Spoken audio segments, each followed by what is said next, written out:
I'm your host.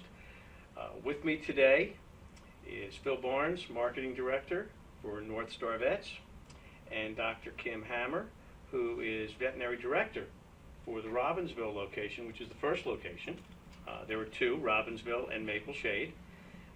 And also Kim is a specialist in internal medicine. I happen to be a big fan of North Star, probably a big financial supporter of North Star with all of the animals that we have. The folks are great. They do things above and beyond. So, Kim, tell us a little bit about yourself and how you got in. I always ask this question. What made you become a vet?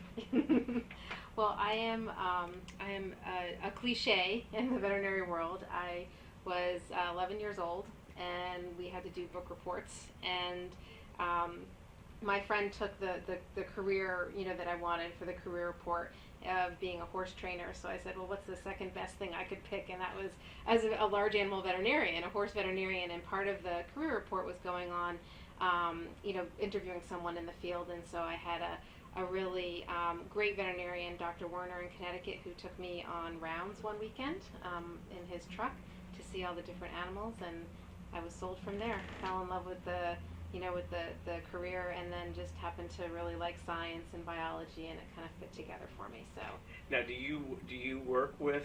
And I never knew whether they did or not. But do you work with large animals, or is it mainly the dogs, cats, smaller types of animals now? I work exclusively with dogs and cats. Usually in veterinary school, you're often tracking towards one or the other. And I did start out wanting to do equine practice, but then gravitated towards doing cats and dogs, and that's what I do exclusively.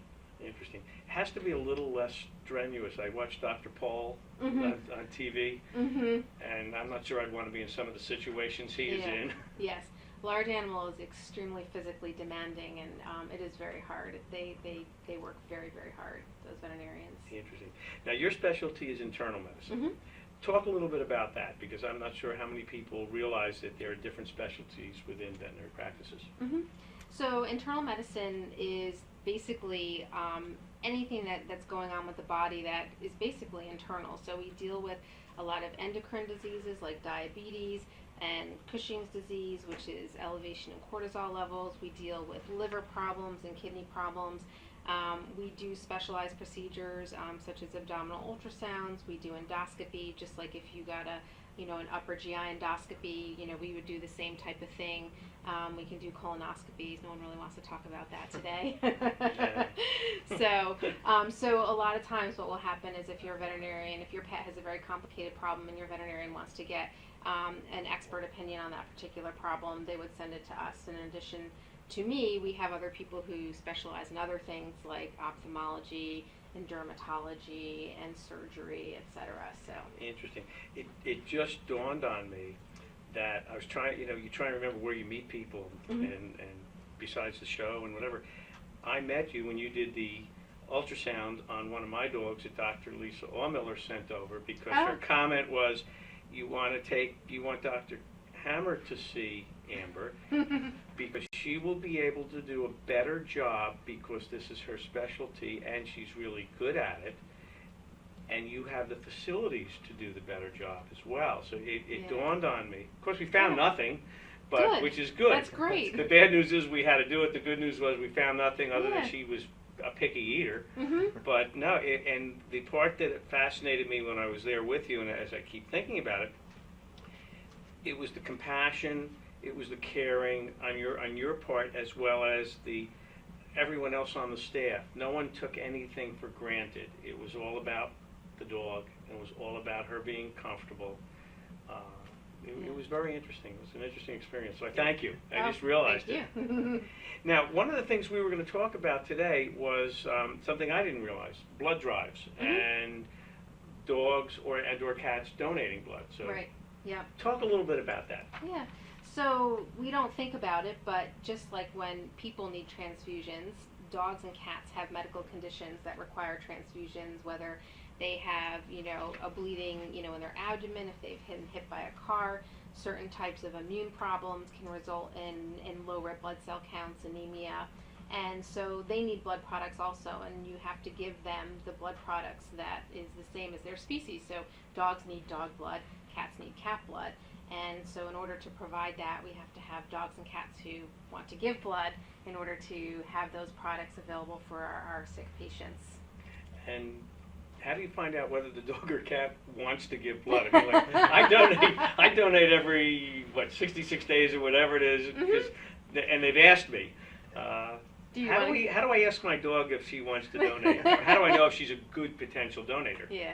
So there's lots of things that we look for in a good blood donor, and temperament is one of them. And so we know that dogs don't really volunteer to give blood. It's their human counterparts who say this is a great thing to do to give back to pets who are in need.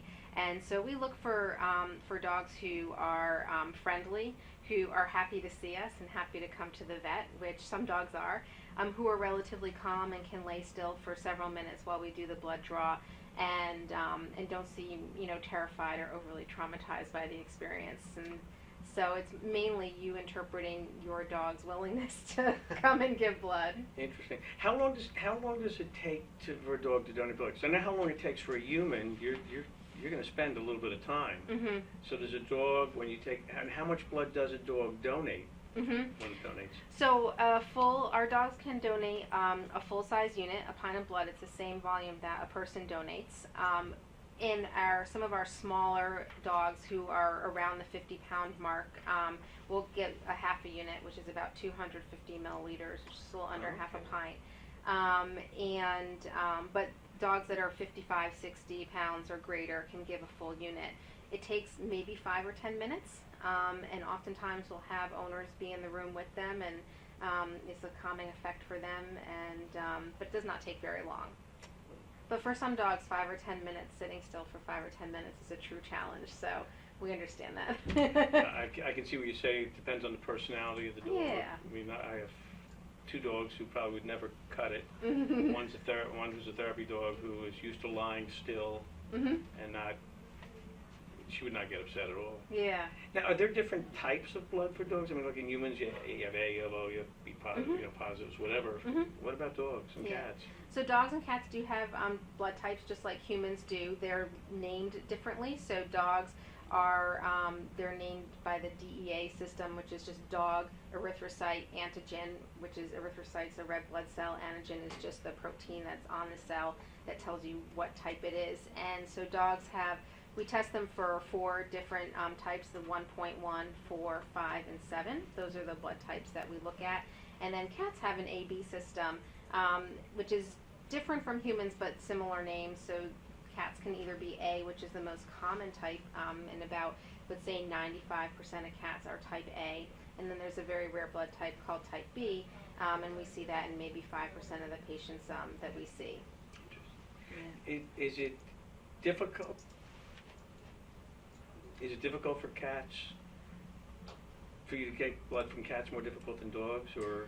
Yeah, so for cats we do have to sedate them in order to do the blood draws, which makes it a little bit less enticing to bring your cat in. But we certainly appreciate all the cats who do volunteer, and we enlist a lot of employee cats who are willing to come in and have their cats sedated. They give less often, so usually every 3 or 4 months is about the frequency that we have cats give.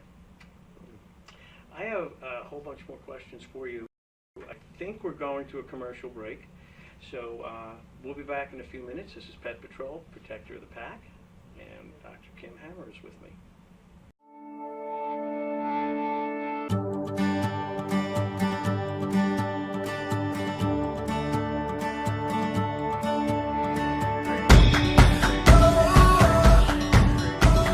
You can't predict what a pet will bring to your life, but with a plan in front of you and veterinary pet insurance behind you, you're ready for whatever comes your way. With VPI, you're ready for anything. Ready for anything. When it's time for Jersey Mike's to make a really great sub, this is what we do. It's what we've been doing. It's what we've always done. It's what we'll always do. So what are you doing? Jersey Mike's. Be a sub above. Today's show has been sponsored by More Than Gifts. Come see our new location in Marlton, New Jersey. Not just gifts, but more. Today's show was brought to you by Alicia Kelly of White Horse RV Center in Williamstown, New Jersey. Alicia is your RV expert. Contact Alicia at alicia@whitehorserv.com or give her a call at 856-262-1717, extension 203. When you think of RV, think Alicia Kelly.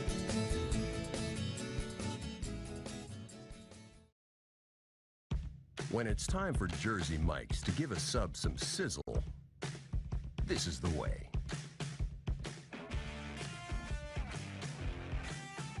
The way it's always been. The way it always should be. The way it always will be. Because that's just the way it's supposed to be. Jersey Mike's. Be a sub above. Extra Innings is the nation's premier indoor baseball and softball training center, featuring indoor batting cages, 7 multi-use tunnels, and training rooms. Extra Innings can provide professional instruction, private and group lessons, and the best year-round clinics. Along with a nationally recognized pro shop that features the latest and widest selection of equipment and apparel, our experienced staff can provide you with the right instruction and help you find the best equipment for your ability and budget. Extra Innings, where the game never ends. Today's show has been sponsored by More Than Gifts. Come see our new location in Marlton, New Jersey. Not just gifts, but more. Today's show has been sponsored by Farmers Insurance in Voorhees, New Jersey. To protect your assets and the people you love, call Mike Skoranek, your local Farmers Insurance agent, at 856-336-2553. We are farmers. Bum, ba-dum, bum, bum, bum, bum. Welcome back to Pet Patrol, Protector of the Pack. This is Alan Braswell, your host. Again, I'm with Phil Barnes, Marketing Director for North Star Vets, and Dr. Kim Hammer, Medical Director for the Robbinsville facility, and who was kind enough to come down to Maple Shade, as we were just talking in between, to take care of one of my dogs for me. Question for you. I understand that you have a blood drive coming up. Why this time of year? Is there something different between now and other times? And what about the drive? How can we help? Yeah. Well, we do the drives at different times of the year. Usually we do 1 or 2 a year, but we have 2 coming up, and we scheduled them both for June. And so the first one's going to be in Maple Shade. It's going to be June 23rd, and this is a human-animal blood drive. So we're partnering with the Blood Council of New Jersey. They're going to have their RV outside the building, and humans can come and donate blood to them because there's definitely always a need for human blood. And the dogs and cats can come and get screened for the canine and feline blood bank at the Maple Shade location, and Dr. Hammer will be there for that. And then on June 29th, we're going to do it again at the Robbinsville location, and that one is partnered with the Red Cross. So the Red Cross will be there, and humans can come and donate blood to the Red Cross on June 29th, and their pets can be screened for our canine and feline blood bank there, Robbinsville. So we have both events. What's the process for screening a dog? I would think you just show up, the dog sticks out its paw and take my blood. What do I know? Yeah, so the screening process is pretty extensive, and Dr. Hammer talked a little bit about that. There's requirements before they even come in. In fact, we drive a lot of people to our website, to the blood bank page on the North Star Vets website, and there's a pre-screening process that the owner can take up front to make sure that that their dog or cat would be a good candidate to come in for the screening, and then we'll schedule them to come in for the screening. When they come in, they just take a little bit of blood, and then they will test that blood, and we've pretty extensive process to examine the blood and make sure that it's good, it's going to be safe to put into other pets. And so that's what happens at the screening process. And then if they pass that, then we'll call them back in to donate blood. So that would all be the same day. Similar to when I go to give blood at the Red Cross, they take a sample, they check for whatever they check for, and then they decide whether or not they can take my blood today. Yeah. Right. Okay. Now, I don't think my dog would ask, but do they get a donor card or anything? And then how often can they give blood? So dogs and cats can give blood every 4 to 6 weeks, but they usually are not giving that frequently. We're usually having them give every 2 to 3 months. Is pretty practical for people to have time to bring their pets in to donate. They get, in addition to all the screening blood work, which not only looks for infections that they could transmit to another pet, but also looks at their overall health on a yearly basis. So they get, a full picture of their kidney function, liver function, all that. Each time they donate, they do get a handkerchief and a bag of biscuits. Do they get a bowl of water to drink before they leave? I always tell you, drink that, hydrate before you leave here. Yeah. They always give that instruction. Do you see a greater need now than in the past for blood donations, and are you getting the amount of blood that you need? I do think there is a greater need, and I think it comes from our recognition of all the things that, how advanced veterinary medicine has become, and all of the things that we can do for pets that we might not have known to do 20 or 30 years ago. And so just recognizing those conditions and then having the availability of blood in our specialty and emergency hospitals to be able to give it in those emergent situations, I think has increased the need for blood products.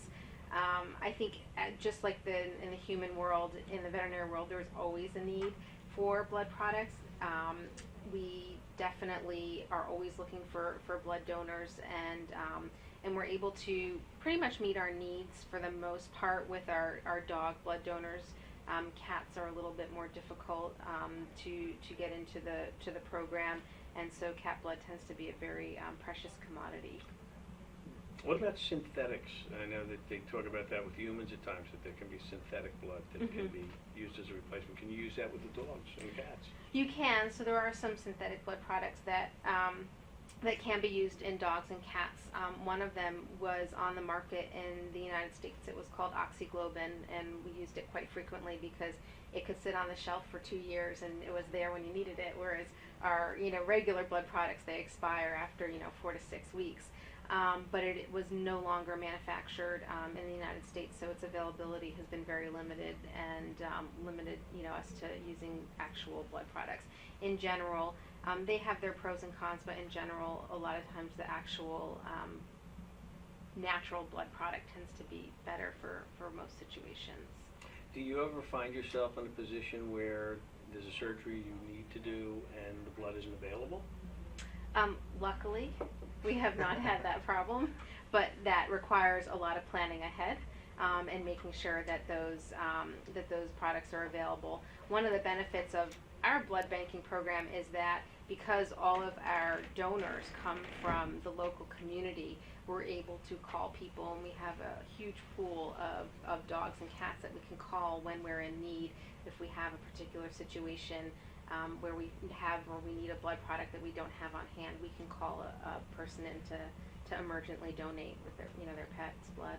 So probably the best thing that I could do and other pet owners could do is come down to the blood drive, get our pet tested. If you can donate at the time, that's great. But also be on that list for emergencies in case you have, it's almost like a person. Absolutely. If you have that surgery, it's got to happen if there's no blood. Mm-hmm. Yep. That is a huge gift. Now, how do you publicize that to the general public? Because I wonder how many people even realize that there's a need for dog and cat blood and how they can donate. So how do you get that out? That's your job, right, Yeah, Bill? so that's why one of the reasons why we partnered with the American Red Cross and other human blood organizations, because then it helps really connect those two causes together, and people say, oh, like I understand the need for human blood, and also I see that these guys are doing it for dogs and cats as well. I didn't even think of that. So that connection there is helpful. And we also will talk about this with our community of clients and an extended people that pay attention to Northstar Vet's website and everything like that. So we put that message out there so that those people also know, and those are primarily how we are getting the word out about the need for dog and cat blood. Do the general practitioner type vets, do they have the same access to blood that you do, or do they come to you for supplies if they have an issue? I think they come to us for supplies. Yeah, for the most part, we do have blood available for any veterinarian who needs it. So if they need a unit of blood, we can provide that for them. A lot of times, the conditions that require transfusions are also conditions that require, either specialty care or 24-hour care. So a lot of times, if they do need blood, they're getting those veterinarians might refer to our hospital so that they not only get the blood product but all the other things that we have to offer at the hospital. Yeah, I noticed. I remember when my daughter's dog needed to have surgery, it was done by the vet, and then we transported her to Maple Shade, to your facility in Maple Shade, because you could offer that extended 24-hour care and she ended up with a blood transfusion, come to think of it. You ended up with that. You were able to take care of her where she would not have been able to get the 24-hour care that was there. We're going to take a quick commercial break and be back with Dr. Hammer and with Phil shortly. This is Pet Patrol, Protector of the Pack, and we'll be back with you in a couple moments.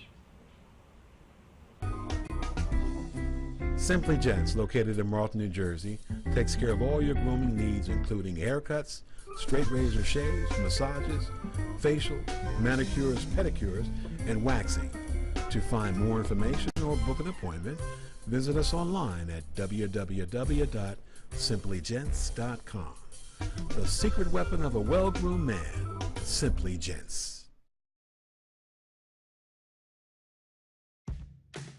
When it's time for Jersey Mike's to make a really great sub, this is what we do. It's what we've been doing. It's what we've always done. It's what we'll always do. So what are you doing? Jersey Mike's. Be a sub above. Today's show has been sponsored by More Than Gifts. Come see our new location in Marlton, New Jersey. Not just gifts, but more. Today's show was brought to you by Alicia Kelly of White Horse RV Center in Williamstown, New Jersey. Alicia is your RV expert. Contact Alicia at alicia@whitehorserv.com or give her a call at 856-262-1717, extension 203. When you think of RV, think Alicia Kelly.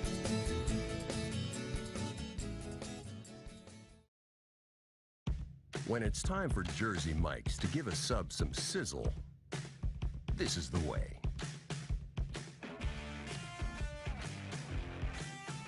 The way it's always been.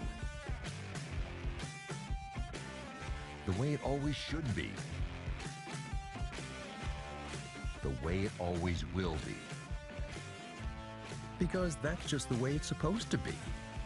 Jersey Mike's. Be a sub above. Extra Innings is the nation's premier indoor baseball and softball training center, featuring indoor batting cages, 7 multi-use tunnels, and training rooms. Extra Innings can provide professional instruction, private and group lessons, and the best year-round clinics. Along with a nationally recognized pro shop that features the latest and widest selection of equipment and apparel, our experienced staff can provide you with the right instruction and help you find the best equipment for your ability and budget. Extra Innings, where the game never ends. Today's show has been sponsored by More Than Gifts. Come see our new location in Marlton, New Jersey. Not just gifts, but more. Today's show has been sponsored by Farmers Insurance in Voorhees, New Jersey. To protect your assets and the people you love, call Mike Skoranek, your local Farmers Insurance agent, at 856-336-2553. We are farmers. Bum, ba-dum, bum, bum, bum, bum. Welcome back to Pet Patrol, Protector of the Pack. This is Alan Brassel, your host, and again with me today, Phil Barnes from North Star Vets and Dr. Kim Hammer from North Star Vets. Question for you: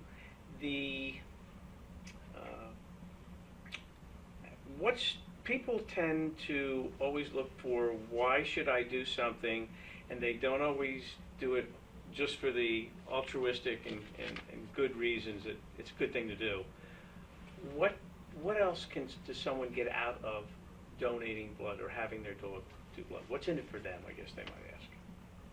I'll defer to Dr. Yeah. Hammer. So, so part of the screening process is a extensive panel of blood work that we do that looks at all of the kidney function, liver function, thyroid hormone levels, heartworm, and that's done once a year. And then in addition to that, we do extensive infectious disease testing that lets us know, one, that the blood is safe to give to another pet, but two, lets you know that your pet does not have any infections that we should be treating. So that happens on a yearly basis, and that blood work is probably costs $500+ to run, so that's a benefit.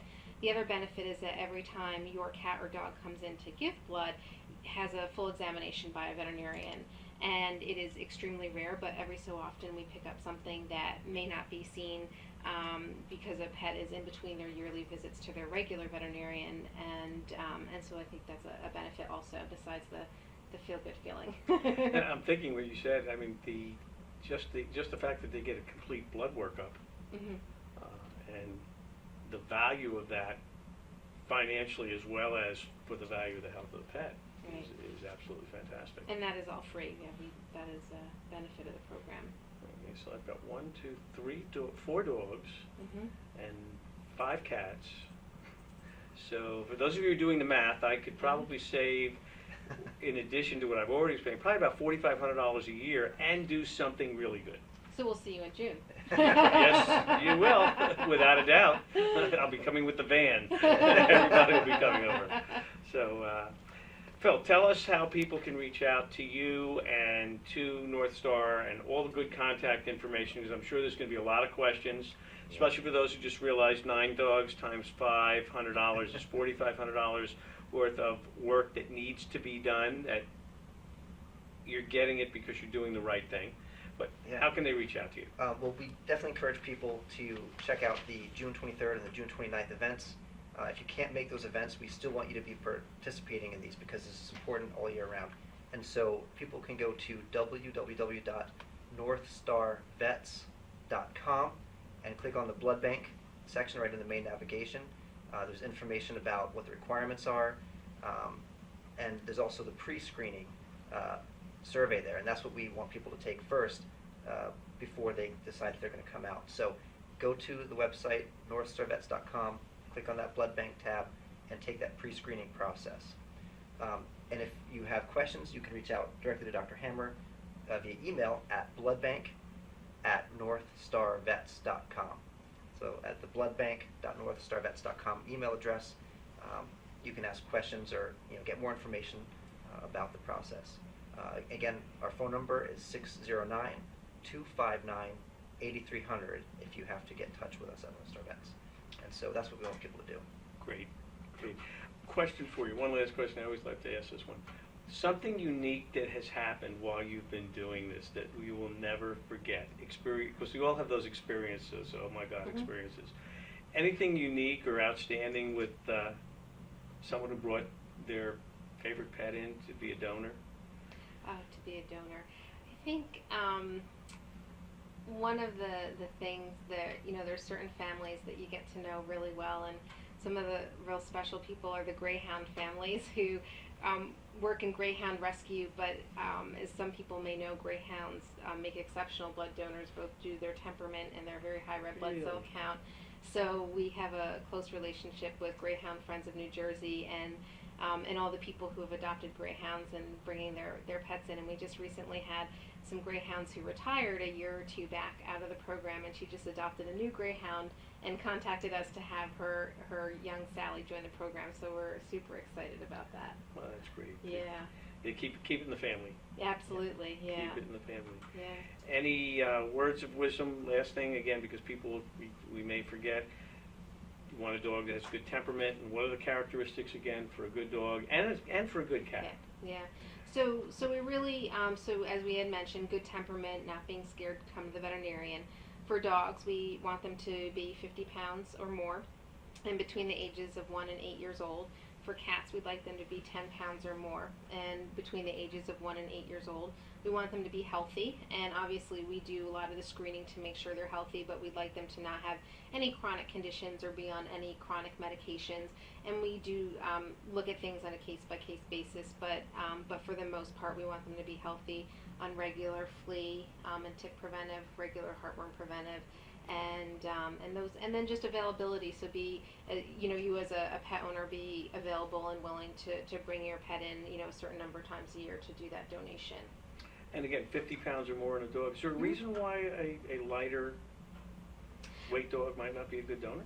If we take too much blood from them, they Oh, that could be a complete shutdown. Yeah. That would be an epiphany. Exactly. They might need the transfusion back. We don't want to have that situation. Okay. So, but there are some dogs who are in the 40 to 50 pound range who we will do the half unit so that they can still be a blood donor and we don't have to take as much blood, but still very much needed. Okay. Well, I want to thank both of you very much. I really appreciate your joining us today. This was an education. You just narrowed down my dog count by 2, down to 2 who are fatties, and 2 who, between them, couldn't come up with 50 pounds. So, but no, I think that's incredible what you're doing. It educated me on the importance, having had a dog that needed blood transfusions at one point. I probably thought it magically just showed up. And folks, it doesn't magically show up. It's up to us to participate and help. And there's a lot that we get back when we do something like this. So thank you again. Thank you for Hopefully having we'll us. have you on. Hopefully we'll have you back on. I learn something new every time you folks come out. Wonderful. Thank you for us from Pet Patrol, Protector of the Pack, and we will see you next time.